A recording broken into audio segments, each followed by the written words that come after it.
오늘은 지식산업센터 투자에 관한 책을 쓰신 저희 박희성 대표님 만나 뵙고 말씀 나눠보도록 하겠습니다.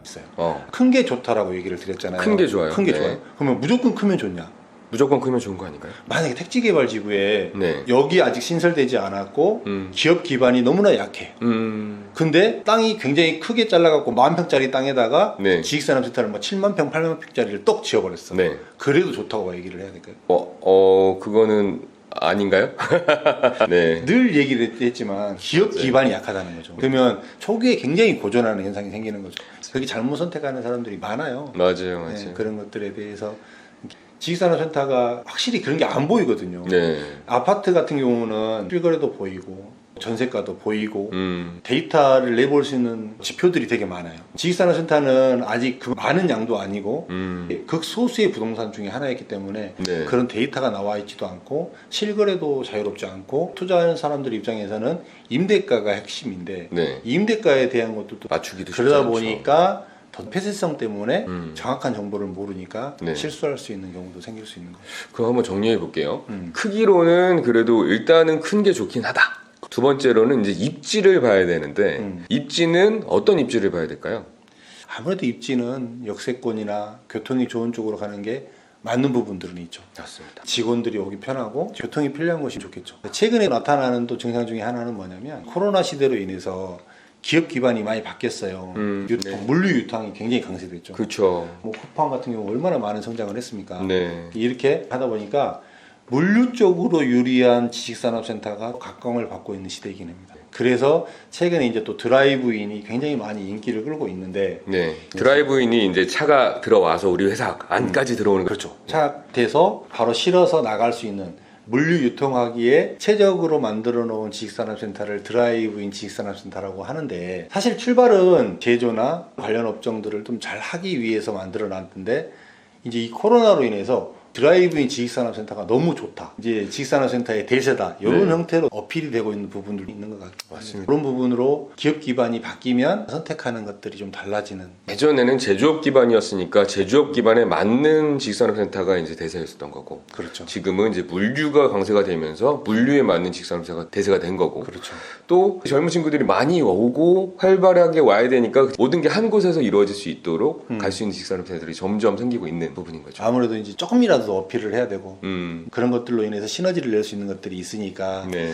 기획하는 단계에서부터 그렇게 기획을 하는 거죠. 그렇죠. 요즘에 블로그를 보면 지식산업센터는 무조건 저희가 90% 100% 이상 대출을 해드립니다 라고 해서 확답적으로 사람들을 끌어들이는 분들이 많이 있으시더라고요. 근데 지식산업센터가 그렇게 90% 이상 대출이 잘 나오나요?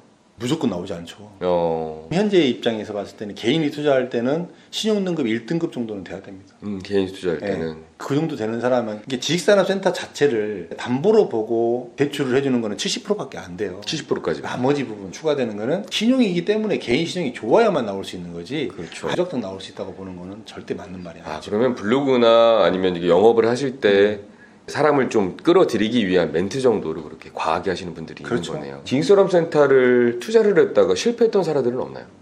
내가 경험을 해봤는데 이 사람들이 이렇게 지식산업센터에 투자를 했다가 안 좋아졌어 라고 하는 경우가 혹시 있었을까요? 있죠. 지식산업센터의 장점. 이게 내 돈이 조금 들어가서 투자할 수 있는 좋은 상품이다라는 이 장점을 보고 들어갔는데 네. 그게 결과적으로는 발목을 잡아버린 상태가 되는 거죠. 그렇죠. 그렇기 때문에 우리는 잘 생각하고 들어가야 되는 거네요. 잘 생각하셔야죠. 그렇죠. 근데 요즘에 그냥 막 들어가죠. 대표님 그러면 반대로 지식산업센터를 사가지고 성공한 기업의 케이스 한 가지만 말씀 주시겠어요? 네. 여기 사무실에서 바로 왼쪽에 저기 보면 저기 SK 부연 보이죠? SK 분양 보입니다. 저게 2015년도에 불과 얼마 됐어요? 이제 한 6년 지났네요. 봅시다. 저게 700만 원 중반이었어요. 네. 그때 당시에 만만치 않은 가격이었어요. 사실 지금 체감으로 보자면 1,700, 800? 근데 저 건물을 우량한 기업이 많이 샀어요. 계속 상승하게 가고 있는 상황이고 좋은 사례는 이 구로에서 우리가 일을 하다가 임대로 일하다 보니까 아 나도 내 거 사고 싶다라고 해서 SK 부연을 700만 원에 샀는데 이게 지금 6년 만에 2배가 넘게 오른 케이스인 거네요. 근데 그때 선택했던 사람들은 최고 호재였던 것 같아요. 분양가는 계속적으로 올라가줬지 금리는 계속적으로 떨어지지, 마진폭이 계속 커졌지. 네. 여기다가 가치 상승까지 올라가 버리니까 어마어마하게 올라가고. 그렇죠. 저거 기반으로 해서 또 대출을 받을 수 있고, 그렇죠. 저걸로 대출을 받아서 옆에 걸 또 사고. 그렇죠. 대표님 그러면 큰 지식산업센터, 교통이 좋은 데가 좋은 건 알겠어요. 그러면 그 안에로 한번 들어가 보자고요. 지식산업센터는 한 층으로 봤을 때 어느 자리에 있는 게 좋은 거예요? 네, 뭐 흔히들 뭐 코너 자리가 좋다. 실제 쓰는 사람 입장에서는 큰 차이는 안 나요. 아 그래요? 근데 제가 실제로 오랫동안 써보니까 좋은 부분이냐면 층고가 높으면 네. 굉장히 개방감이 훨씬 더 있어요. 물건을 싸도 더 쌀 수 있고. 그렇죠. 네. 높은 게 더 좋죠. 부피가 네. 더 큰 거니까. 그 다음에 저 같은 경우는 가장 사실 선호하는 호실은 코고라 그러거든요. 지하 5층에서부터 시작해서 꼭대기층까지 올라가는 엘리베이터 내려서 바로 보이는 사무실 좋아합니다. 네. 그 층의 전체를 대변할 수 있는 이런 느낌의 사무실을 저는 좋아합니다. 물론 이제 코너 자리가 개방감도 있고 이제 좋긴 좋지만 그런데 사람이 많이 찾아오거나 설명하기 쉽게 간다고 하면 아무래도 코어 자리 근처에 엘리베이터에서 멀지 않은 게 더 좋을 수도 있다. 그렇습니다. 그거는 본인이 어떤 업종이냐, 어떻게 활용을 하고 싶냐에 따라서 달라질 수 있겠네요. 그렇죠. 그럼 지식산업센터가 또 높잖아요. 네. 층으로 봤을 때 우리 아파트도 로얄층이라는 게 있잖아요. 지식산업센터는 어떤 층이 로얄층이에요? 그림만 놓고 분양을 받는 거하고 실제 지식산업센터에 써본 사람하고는 생각이 달라요. 지식산업센터 자체가 다 기업이다 보니까 네. 움직이는 동선이 같아요. 시간대가. 출근, 점심, 네. 퇴근이 같죠. 그러면 그때 엘리베이터 타는 게 굉장히 혼잡하고 밀리다는 얘기예요. 너무 힘들어요. 네. 그런 걸 아는 사람은 높이 안 가죠. 오히려 높아서 뷰가 좋은 대신에 이 엘리베이터 타고 올라가면 이제 만만치 않거든요. 그렇죠. 정말 스트레스 많이 받거든요. 그렇습니다. 뷰가 없더라도 네. 층수가 낮은 게 훨씬 더 좋을 수도 있겠네요. 그럴 수 있습니다. 그리고 드라이브인으로 들어갔을 때도 물류가 편한 게 제일 좋은 것 같아요.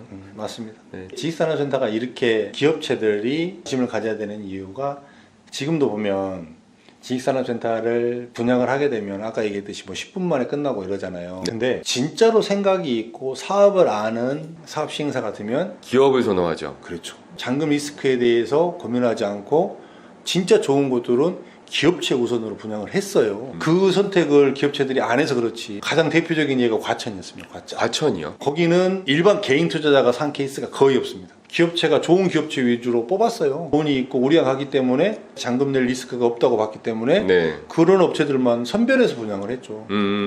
실제로 그렇게 했어요. 그렇죠. 옛날 아파트나 아니면 빌라를 보더라도 부자들만 들어오세요. 그럼 거기가 더 좋아지는 것처럼. 그렇죠. 사실 지금 분양받기 되게 어렵거든요. 쉽지 네. 않거든요. 개인들이 너무 많이 들어와서. 그렇기 때문에 기업체 입장에서는 효율적으로 이용을 했어야 되는데 실제로 못한 거죠. 지금 현재 발의된 게 전매를 안 해주겠다. 네. 여기는 그거 해당되지도 않았음에도 불구하고 전매 안 돼요. 전매 안 돼요? 안 된다고 확약서를 쓰고 분양을 했어요. 아 처음에? 오. 그 말은 즉슨 뭐냐면 네. 기업체 위주로 분양을 하겠다라는 개념인 거거든요. 네. 기업체들이 그런 것들을 조금 눈여겨보시고 네. 투자하는 거에 있어서 공격적으로 투자해야 될 필요성은 분명히 있다고 보는 거죠. 중소기업은 반드시 투자를 해야 되겠네요. 누구 눈치 안 보고 내 사무실 하나 반드시 갖고 꾸미고 싶은 대로 꾸미고 네. 이렇게 살 수 있기 때문에 크든 작든 네. 이제 스타트업을 하든 살 수 있다고 하면 분양을 받는 게 맞다고 봅니다. 맞습니다. 맞다고 봅니다. 왜냐하면 결국은 이자보다는 임대료가 무조건 높을 수밖에 없거든요. 근데 사업한다고 하면 정부에서 대출도 잘해주고 지원도 해주는데 그렇죠. 세금도 줄여주는데 그렇죠. 기업이 안 살 이유는 없다. 그렇죠. 라고 생각합니다. 투자자는 모르겠어요. 투자자는 투자가 목적이라고 하면 사야 되는지 말아야 되는지 고민할 수 있지만 기업 입장에서는 내가 실사용을 하겠다라고 하면 집산업센터는 무조건 사야 된다라고 생각합니다. 요즘에도 세금 때문에 본점의 주소지를 외곽으로 빼시는 대표님들이 많거든요. 그렇죠. 옛날처럼 무조건 주소지가 서울에만 있어야 된다. 요즘 사람들은 좀 더 실리를 따지는 것 같긴 하더라고요. 맞습니다. 서울을 중심으로 봤을 때 지금 직산업센터가 이제 우후죽순으로 생기고 있는데 그 중에서 그래도 이 동네는 괜찮다라고 보시는 데는 어디가 있으실까요? 사실 강남에 유명한 기업체들이 많아요. 네. 네, 강남하고 연결이 되는 이게 경부 라인이라고 얘기를 했잖아요. 네네. 판교는 지식산업센터가 분양 물건이 거의 없었습니다. 네. 한두 개밖에 없었고 나머지는 다 기업체들이 사옥으로 지었단 말이에요. 네네. 임대를 못 주게 막아놨기 때문에 기업이 활성화가 되지 못해서 판교 주변, 강남 주변으로 연계를 하려고 지식산업센터를 찾다가 없으니까 그 주변으로 많이 갔던 게 동천, 광교 이쪽이 굉장히 많이 그런 후광들을 봤죠.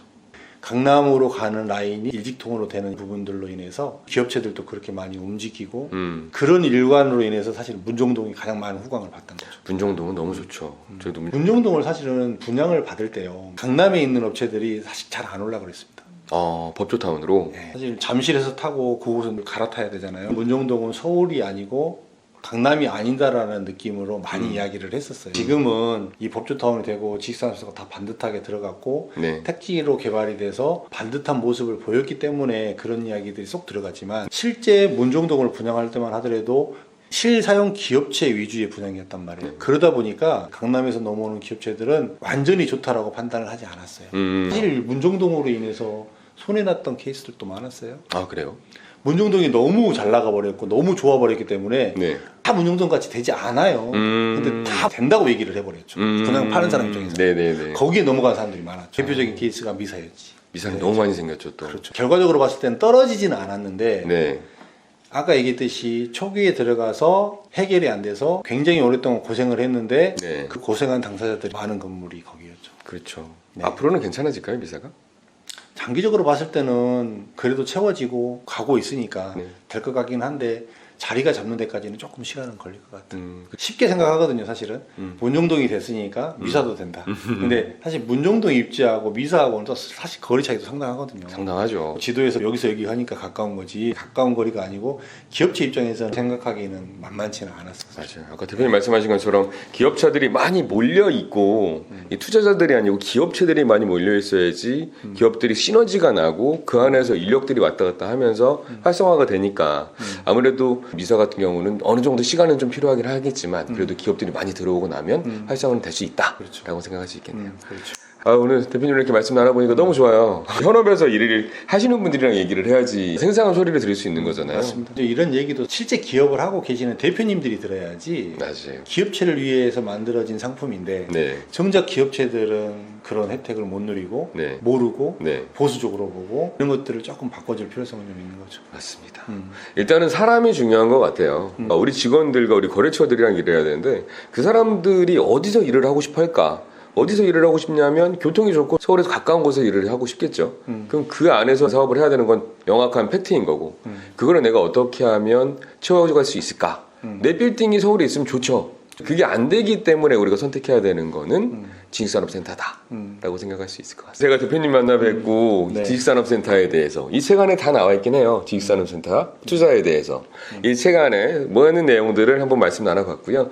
지식산업센터에 대해서 저희가 더 많은 영상을 한번 찍어보고요. 지식산업센터를 어떻게 골라야 되는지, 어떤 입지를 봐야 되는지, 어떤 층을 골라야 되는지, 어떤 요소를 검토를 해야 되는지, 대출은 또 얼마나 잘 나올 수 있는지 계속 나눠보도록 하겠습니다. 자, 오늘 이 시간 이렇게 함께 해주신 대표님께 감사드리고 네. 자, 오늘은 여기까지 하겠습니다. 네, 감사합니다. 감사합니다.